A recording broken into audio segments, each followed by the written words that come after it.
So hey everyone, welcome to my new video. आज की video में आपको बताने वाला हूँ किस तरीके से आप भी ऐसे A3 साइज के फ्रेम घर पर बनाकर बिल्कुल रेडी कर सकते हो। मैंने इसको बनाने में यूज किया है ब्लैक टेप एंड पेपर का, एंड इस दोनों चीजों का यूज करके मैंने इस फ्रेम को पूरा कंप्लीट किया है। इस फ्रेम को बनाने में मुझको 20 रुपीज का खर्चा है। एंड A3 साइज के फ्रेम को अगर ऑनलाइन परचेस करने जाते हो तो आपको 300 से 400 रुपए के बजट में मिलता है, जो की बहुत ज्यादा एक्सपेंसिव है। तो उससे बढ़िया कि आप मेरी इस वीडियो को पूरा देखो, जिससे आपके 20 रुपए में फ्रेम बनकर रेडी हो जाएगा, एंड जो पैसे आपके बचेंगे उनसे आप दूसरा आर्ट मटेरियल भी खरीद सकते हो। So let's start this video। सबसे पहले तो मैंने एक A3 साइज का पेपर लिया है, जो कि लगभग 200 GSM का है। तो अभी मैंने लिया है कि स्केल, जिससे हमको पेपर का हाफ मार्किंग करना है। हमारा A3 साइज का पेपर 30 सेंटीमीटर का होता है, तो हमको 50 सेंटीमीटर पर एक मार्क करना है, एंड उसी तरीके का मार्क हमको थोड़ा सा नीचे एक और करना है। एंड पेपर को सीधा करके दोनों पॉइंट्स को मिलाकर एक सीधा लाइन खींचना है ऊपर से नीचे तक, जहाँ से हम पेपर को एक्यूरेट 2 हिस्सों में बांट सकें। एंड जहाँ से हमने सीधा लाइन खींचा है, वहाँ से हमको किसी भी टूल की हेल्प से 2 हिस्सों में पेपर को कट करना है। एक पेपर को रख देना है हमको साइड में, एंड एक पेपर को लेना है जहाँ पर हमको टॉप के कॉर्नर से हमको मार्किंग करना है। पहला मार्किंग करना है हमको 1.5 सेंटीमीटर का, एंड दूसरा 1 सेंटीमीटर का, फिर से 1.5 सेंटीमीटर का, एंड फिर से 1 सेंटीमीटर का। एंड जितने मेजरमेंट करके हमने ऊपर मार्किंग की है, उसी तरीके से हमको पेपर के नीचे भी मार्किंग कर लेना है।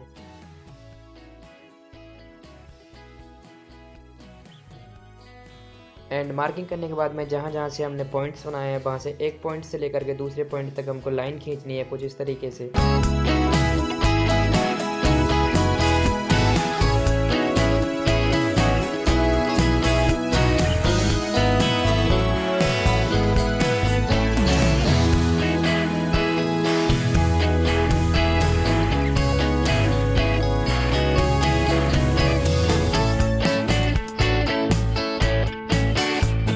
तो अभी मैंने सारी लाइंस खींच ली हैं, एंड पेपर को हमको कुछ इस तरीके से रखना है। एंड स्केल को लेना है जहाँ पर हमारा पहला लाइन से, वहाँ पर हमको कुछ इस तरीके से स्केल रख के एंड पेपर को कुछ इस तरीके से फोल्ड करते जाना है। एंड यही चीज़ सबसे मोस्ट इंपोर्टेंट चीज़ है। इसी चीज़ को आपको धीरे धीरे से एकदम एक्यूरेट करना है, जिससे हमारा फ्रेम एकदम मार्केट में मिलने जैसा दिखेगा। तो अभी मैं जल्दी जल्दी सभी लाइन्स को अच्छे से फोल्ड कर लेता हूँ, उसके बाद में मिलते हैं।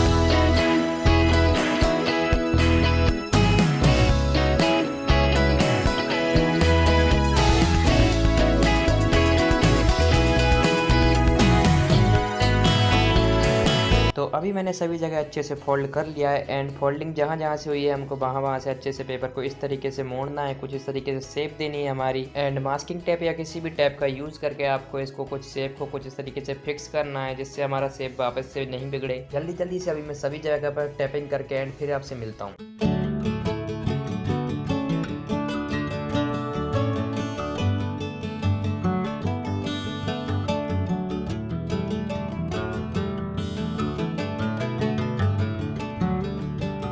तो टैपिंग करने के बाद में हमारा फ्रेम का कुछ इस तरीके का एक साइड का बॉडी बन चुका है, एंड जो हमने पहले पेपर कट किया था उसका भी हमको कुछ इस तरीके से इसी मेथड का यूज करके ऐसा ही एक और बना लेना है।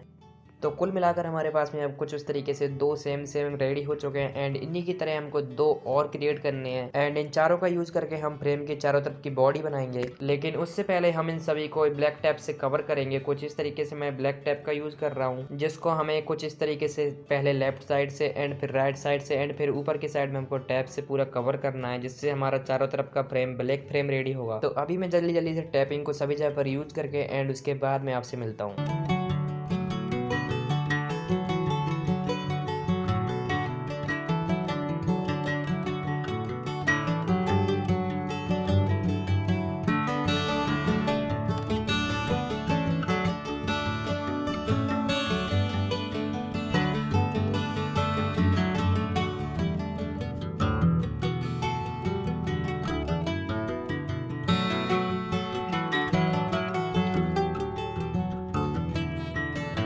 तो अभी मैंने कुछ इस तरीके से 2 स्टिक्स पर ब्लैक टैप यूज करके रेडी कर लिया है, एंड जो हमारे बाकी के 2 स्टिक्स है उन पर हमको अभी ब्लैक टैप यूज नहीं करना है। एंड अभी लेना है हमको हमारा आर्ट वर्क, एंड दोनों स्टिक्स के बीच में हमको कुछ इस तरीके से एक्यूरेट अच्छे सेट करके रखना है। एंड बाकी की बची हुई 2 स्टिक्स में से हमको एक स्टिक्स को लेना है, कुछ इस तरीके से साइड में लगाना है, एंड दूसरी को भी हमको कुछ इस तरीके से इधर वाली साइड में लगाना है। लगाने के बाद में बाहर हमको जो कुछ इस तरीके से बेस्ट पार्ट दिख रहे हैं, उनको हमको इस तरीके से मार्किंग करना है, जहाँ से हमको इनको कट करेंगे। एंड दोनों स्टिक में ऊपर और नीचे करके हमको दोनों साइड मार्किंग कर लेना है।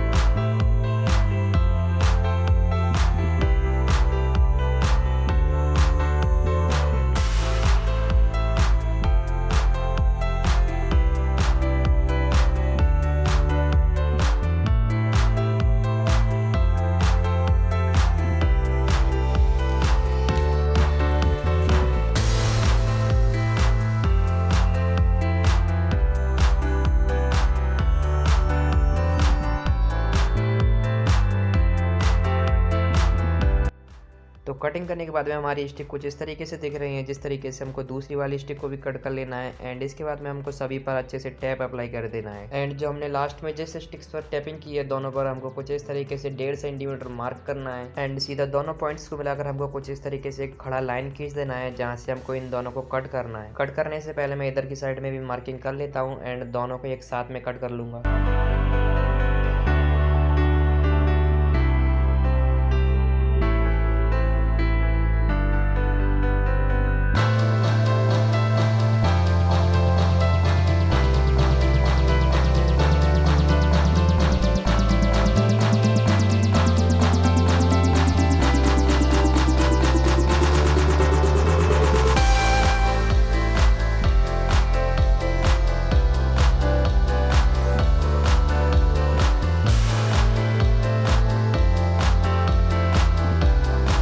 तो अभी मैंने दोनों स्टिक्स की कुछ इस तरीके से अच्छे से कटिंग कर ली है। एंड इन चारों स्टिक का यूज़ करके अभी हमको फ्रेम का शेप देना है कुछ इस तरीके से। जहाँ जहाँ पर हमको टैपिंग की जरूरत पड़ेगी वहाँ पर हमको टैप का यूज़ करके एंड चारों को अच्छे से जॉइंट करना है।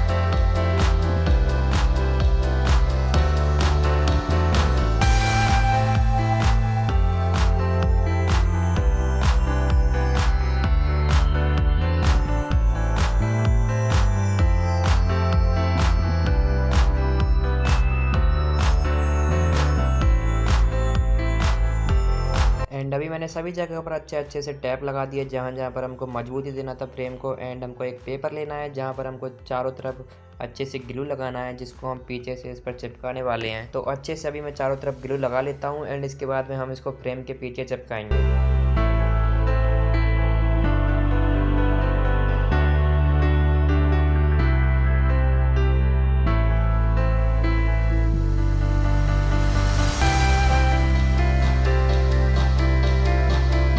तो इसको चिपकाने के बाद में हमारा फ्रेम का पूरा बॉडी एकदम कंप्लीट हो चुका है, एकदम पूरा कंप्लीट। तो अभी आपको लेना है एक प्लास्टिक बैग जो आपको इजीली किसी भी शॉप पर 2 या 3 रुपए का मिल जाएगा, जिसमें आपको हमारे आर्टवर्क को रखना है एंड चारों तरफ से अच्छे से सेट करना है आर्टवर्क को। अच्छे से सेट करने के बाद में हमको लेना है हमारा फ्रेम का बॉडी, जिसमें आपको रखना है हमारा आर्टवर्क। एंड आर्टवर्क के बैक साइड में आप टैपिंग का भी यूज़ कर सकते हैं अगर आपका फ्रेम एकदम परफेक्टली नहीं बना है तो। एंड चारों तरफ अच्छे से सेट करने के बाद में फाइनली हो चुका है हमारा फ्रेम बिल्कुल रेडी।